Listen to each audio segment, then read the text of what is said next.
Olá, estudante, bom dia. Eu me chamo Lucas Carvalho. Vamos iniciar agora mais uma aula do reforço de língua portuguesa, certo? Como a gente sabe, a gente está no preparatório para o SAEB, que será realizado por volta da primeira semana de dezembro. Então, as aulas de reforço são justamente para que a gente consiga nos preparar todos os descritores que estão contemplados na prova do SAEB, que a gente possa desenvolver não só essas habilidades, essa capacidade de responder à prova, mas que a gente possa também desenvolver a nossa confiança de fazer a prova com bastante confiança, com bastante garra, certo de que a gente vai conseguir resolver a maioria das questões sabendo e controlando todos os escritores, certo? Vamos lá. Descobrindo o SAEB. A gente estuda e a gente vem aqui desenvolvendo o nosso reforço, mas será que a gente sabe realmente o que é o SAEB? Por isso que eu trouxe aqui essa explicação justamente para vocês saberem como é que funciona o SAEB. O SAEB ele é um sistema de avaliação da educação básica de responsabilidade do INEP, ou seja, é o INEP, esse órgão, né, que rege a educação brasileira, que ele é responsável por desenvolver essa avaliação da educação básica. E essa educação básica, essa avaliação, ela serve justamente para diagnosticar a educação do nosso país. Ou seja, é a partir dessa avaliação que o INEP consegue ter um parâmetro, consegue ter uma visão de como é que está a educação básica no nosso país, seja onde for a instituição.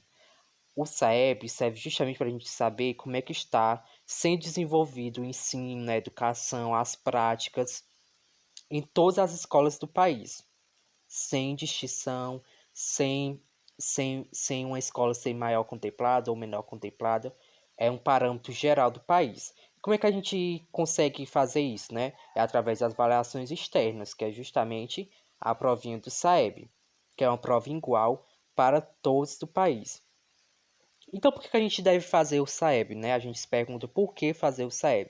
Porque é exatamente através do resultado do SAEB, dessas avaliações externas, que o governo poderá traçar medidas para melhorar a educação do nosso país. É justamente por meio dos resultados, dessa aferição dos resultados das escolas que o governo consegue traçar novas metodologias, consegue investir mais na educação. Se uma escola tem um bom resultado, ou seja, vai receber mais investimento. Se uma escola tem resultados ruins, recebe menos investimento, certo? É assim que funciona o SAEB. E o que a gente vai estudar até lá, né? Até o dia da prova?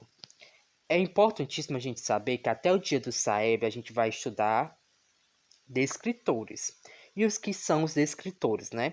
A gente sabe que durante o ensino fundamental 2 a gente tem várias disciplinas, né? Cada disciplina, ela possui uma matriz de referência. O que é uma matriz de referência? A matriz de referência são todos os conteúdos, digamos assim, são todos os conteúdos que você tem que ver durante o ano naquela disciplina, certo? Por exemplo, no sexto ano, português. A matriz de referência do português do sexto ano são todos os conteúdos que o aluno deve ver durante o sexto ano na disciplina de português. Dentro dessa matriz de referência, existem os descritores, que são justamente as habilidades e as competências que a gente deve desenvolver ao longo de nossa vida estudantil. E esses descritores são agrupados justamente dentro dessa matriz de referência de cada disciplina. Ou seja, sendo assim, o SAEB ele é organizado a partir desses descritores, ou seja, existem os descritores que a gente deve trabalhar e que a gente deve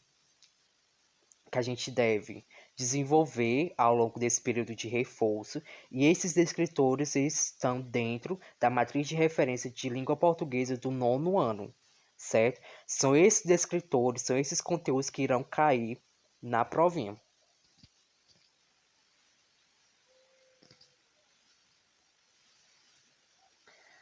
Os eixos temáticos, né? E dentro desses descritores, a gente tem os eixos temáticos, que são basicamente o globo da prova todinha.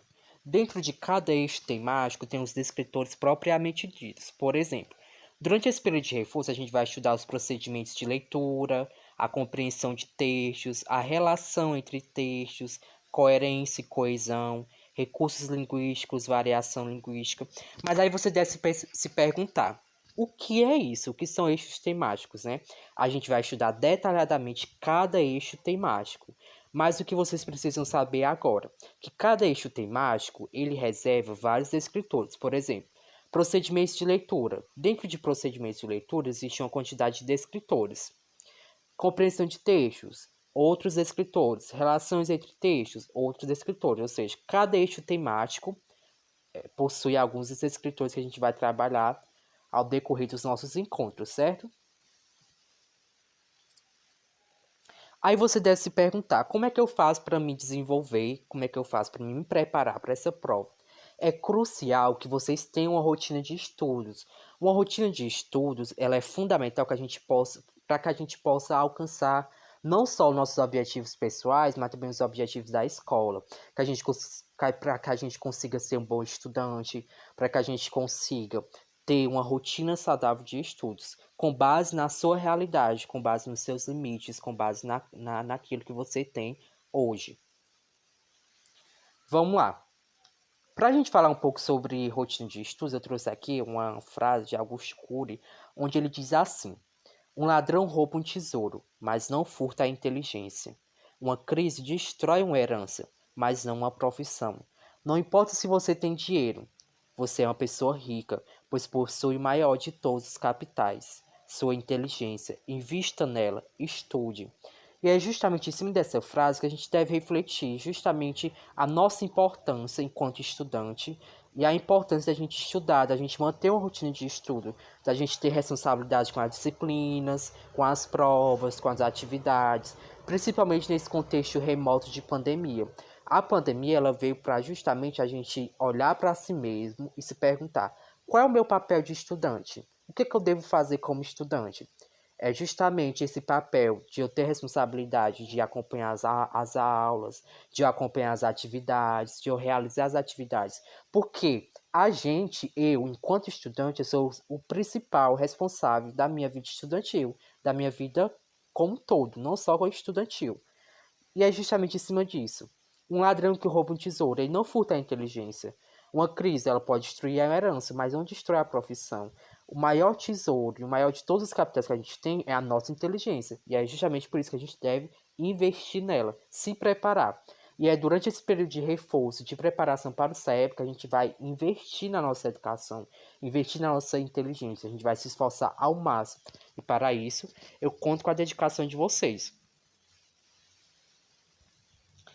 E aqui tem algumas dicas de estudo que vocês podem desenvolver nesse período de reforço.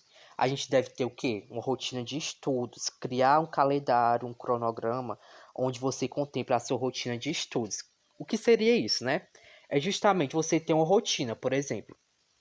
Ó, eu tenho uma aula pela manhã e pela tarde. Então, durante a manhã eu vou estudar as minhas disciplinas normais, né, as disciplinas regulares. À tarde, vou fazer um intervalo, né, que é o intervalo do almoço, vou descansar um pouco.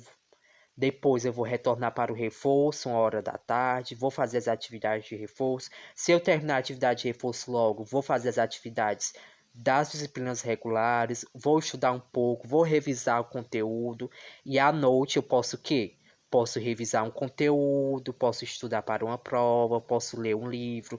Essa é uma rotina de estudo saudável, uma rotina onde você tem os intervalos dentro das suas possibilidades. Ah, professor, mas eu não tenho tempo para fazer isso, eu trabalho, eu tenho que fazer isso. Então ajuste seus horários que pelo menos você tenha, por exemplo, um tempinho para estudar, um tempinho para fazer as atividades. Não é grande tempo, 1 hora, meia hora. Você reserva nesses horários já faz toda a diferença no seu aprendizado. Não fique preso ao comodismo. Não fique preso apenas àquele horário da aula. Não fique preso apenas àquele conteúdo que é dado durante a aula. Não fique preso apenas àquela explicação que o professor dá. Busque mais, procure mais. Tenha curiosidade de buscar mais do seu conteúdo, da sua disciplina. Por exemplo, se eu passo um conteúdo hoje, você vê apenas aquele conteúdo, faz apenas aquela atividade que eu passei, você tem uma aprendizagem? Sim, mas é uma aprendizagem eficiente? Talvez não. Você buscando mais sobre aquele conteúdo, pesquisando, assistindo vídeos, lendo textos, realizando questões, você tem uma aprendizagem muito maior e consegue dominar aquele conteúdo com mais eficiência. E tem a disciplina, ou seja, tem a responsabilidade com as disciplinas, tem a responsabilidade com as atividades. Você tem uma disciplina regrada. De segunda a sexta eu vou manter tal rotina. Ao sábado eu vou estudar menos. No domingo eu não vou estudar, vou tirar só para descansar. Isso é ter disciplina. Vamos lá. E hoje a gente vai iniciar um dos nossos conteúdos que a gente vai trabalhar aqui no reforço, né? Hoje a gente vai estudar um pouco sobre procedimento de leitura. E a gente vai dar início à nossa aula estudando um pouco sobre um descritor que ele é considerado um dos escritores mais fáceis do Saeb, que é o descritor 1. O que seria o descritor 1, né?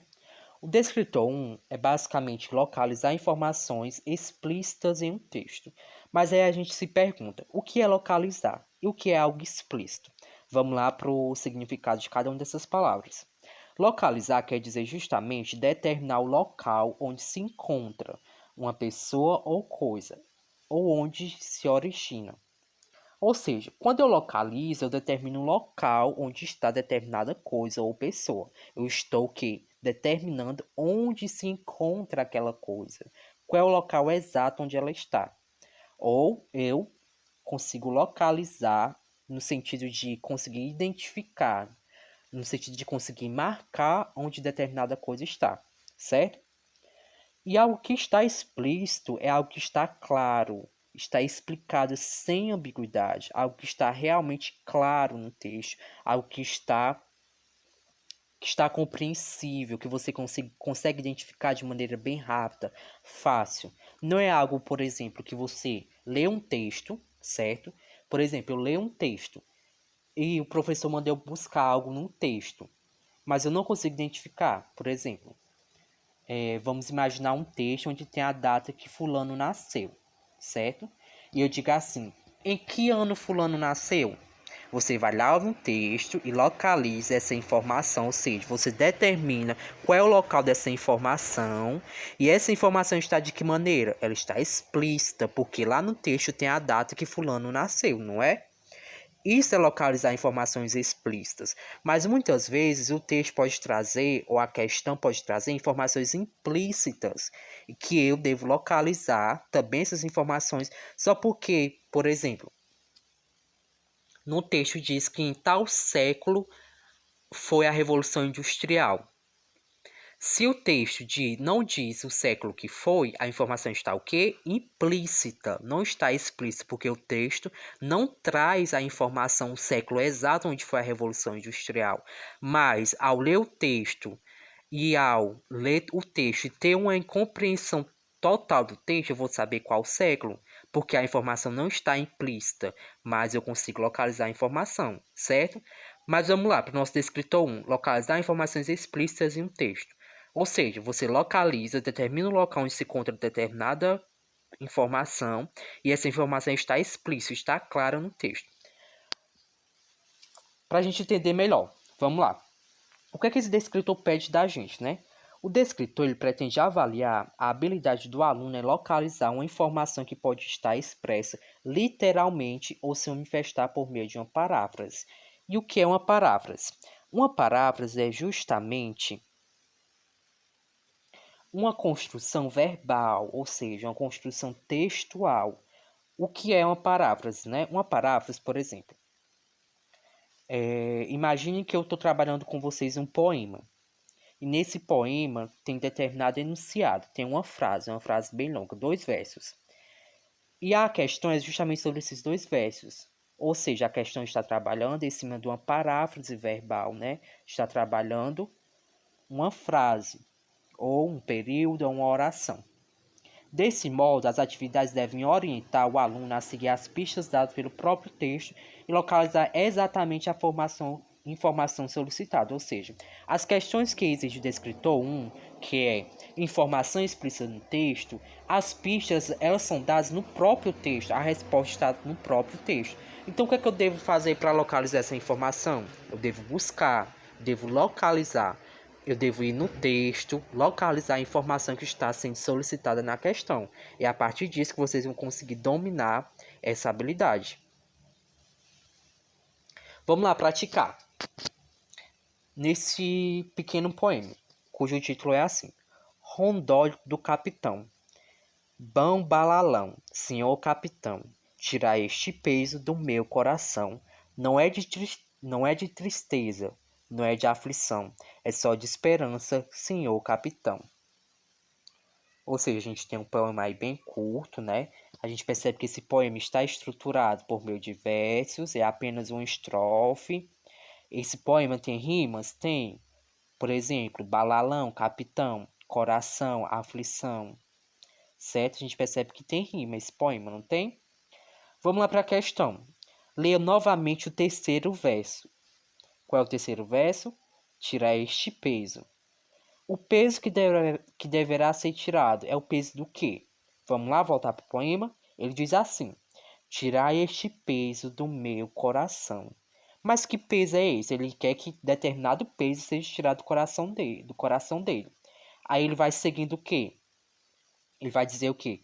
Não é de tristeza, não é de aflição, é só de esperança, senhor capitão.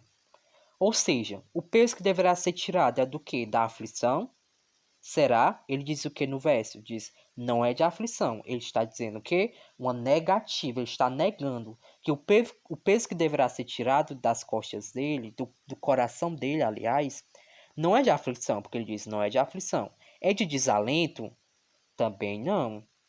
É de esperança? Será? É de nostalgia? Também não. O texto não traz essa palavra, não é? Será que é de tristeza? Ele diz também, ó, a negativa aí no verso. Não é de tristeza, ou seja, também não é de tristeza. Então é de quê? Vamos lá? Ó, senhor capitão, tira este peso do meu coração. Não é de tristeza, nem de aflição. É só de esperança, senhor capitão. Ou seja, ele quer que o peso que deverá ser tirado é o do quê? Da esperança. E o que a gente consegue saber dessa questão? Ó, essa questão é trazida do escritor um porquê. Porque a informação que é solicitada na questão, ela está explícita no texto, não está? A palavra esperança. Quando a questão nos pergunta assim, qual é o peso que deverá ser tirado? A gente vai lá no texto, no terceiro verso e localiza. Tirar este peso do meu coração. Qual é esse peso? A gente dá sequência ao poema. Não é de tristeza, não é de aflição, é só de esperança.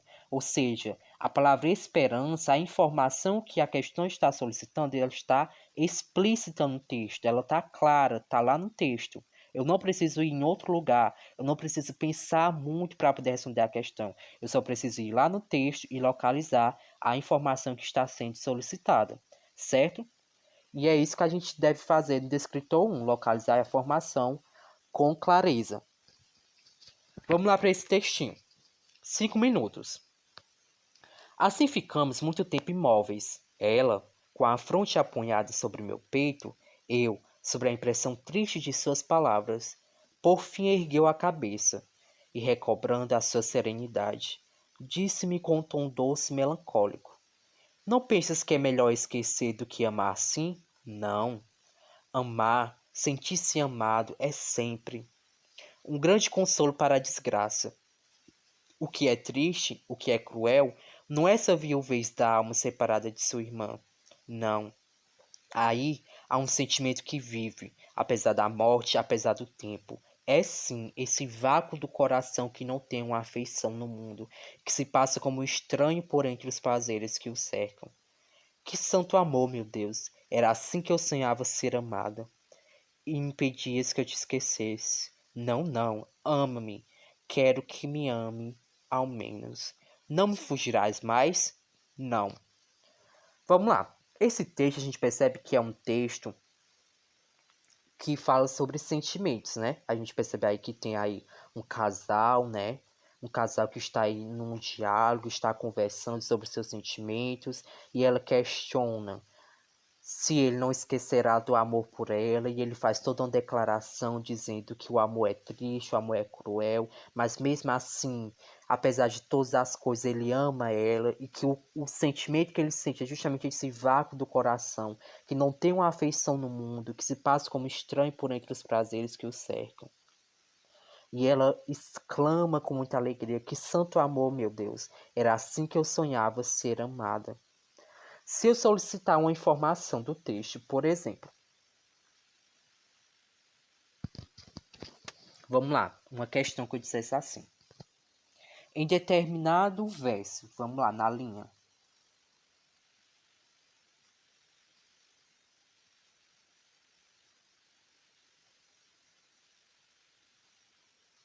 Se eu perguntasse assim, nesse trecho onde ele diz assim: não, amar, sentir-se amado é sempre um grande consolo para a desgraça.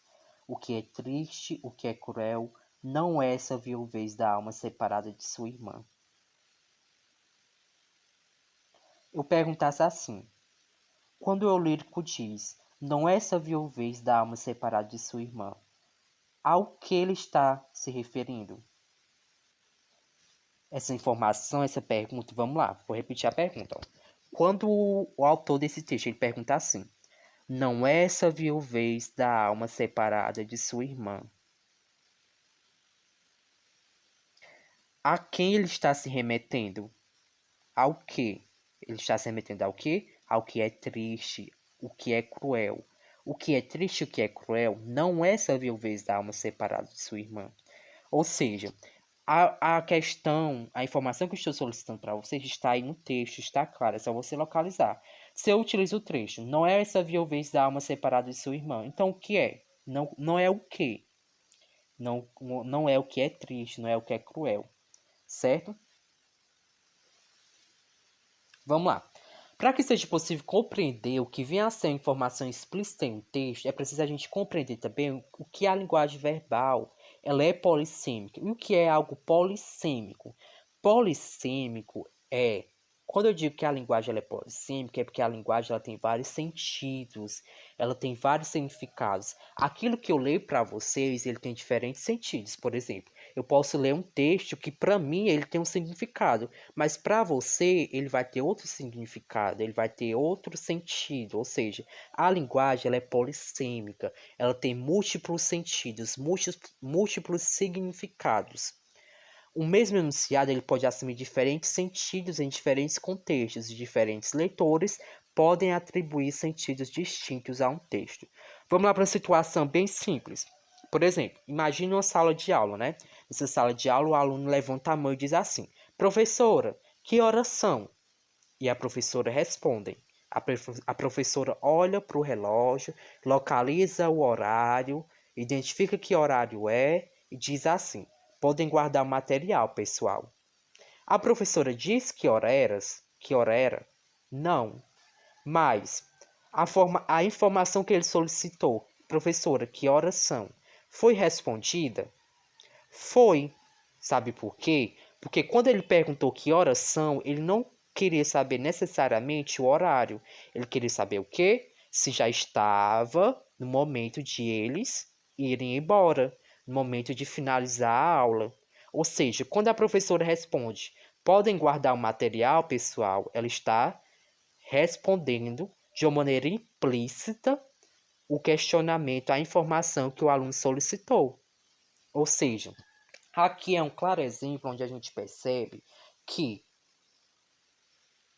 o aluno, embora tenha perguntado que horas são, e embora a professora não tenha respondido o horário exato, né?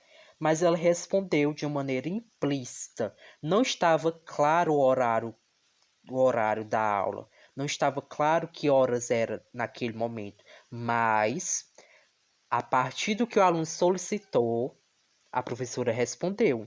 Ou seja, ela olhou para o relógio, localizou o horário e respondeu de outro sentido. E é justamente em cima desse descritor, é justamente nesse sentido, de localizar informações explícitas, que a gente vai para o outro descritor, que são as informações implícitas. São informações que não estão claras no texto, mas eu consigo identificar. Esse é um claro exemplo.